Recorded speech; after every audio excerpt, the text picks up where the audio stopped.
কাবায় নামাজ পড়ার জন্য এক উমরা যাত্রীকে নিজের ব্যবহারের জায়নামাজ দিয়ে পুরস্কৃত হয়েছেন বাংলাদেশি পরিচ্ছন্নতা কর্মী। মক্কার মেয়রল অফিস তাকে পুরস্কৃত করেছে।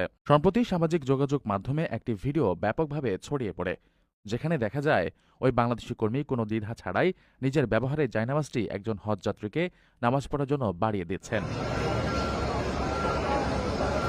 এই মানবিক আবেদনময় দৃশ্যটি মুহূর্তেই নেটিজেনদের নজর কাড়ে। ভিডিওটি ভাইরাল হওয়ার পর থেকেই বিশ্বজুড়ে মানুষ তার বিনয়, আন্তরিকতা এবং সেবার মানসিকতার ভূয়সী প্রশংসা শুরু করেন। মক্কা পৌর কর্তৃপক্ষ জানিয়েছে, ওই কর্মীর দৃষ্টান্তমূলক আচরণ এবং হজযাত্রীদের প্রতি তার নিঃস্বার্থ সেবার প্রতি শ্রদ্ধা জানাতেই এই সম্মাননা দেওয়া হয়েছে। বিবৃতিতে বলা হয়েছে, এই মহৎ কাজটির মাধ্যমে মক্কার পবিত্রতা এবং ইসলামের উদার মানবিক মূল্যবোধের এক অনন্য প্রতিফলন ঘটেছে। আলহামদুলিল্লাহ, মক্কাত আছে অনেকটা ভালো জায়গা একটা, হাজিদের খেদমত করতে পারছি। তিনি যেভাবে পরোপকারে এগিয়ে এসেছেন তা সেবার প্রকৃত আদর্শকে ফুটিয়ে তুলেছে।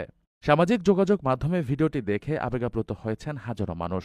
অনেকেই মন্তব্য করেছেন, এটি পরোপকার ও দয়ার এক উজ্জ্বল উদাহরণ। ভিডিওতে ওই কর্মী মক্কায় কাজ করার ব্যাপারে ভালো লাগা ও ইচ্ছার কথা প্রকাশ করায় অনেক নেটিজেন তাকে আরও সহযোগিতা করার জন্য সংশ্লিষ্ট কর্তৃপক্ষের দৃষ্টি আকর্ষণ করেছেন। هو في خدمة هذا حجي هو أقول له إن شاء الله أنا في المكة على طول إن شاء الله أنا على طول خدمة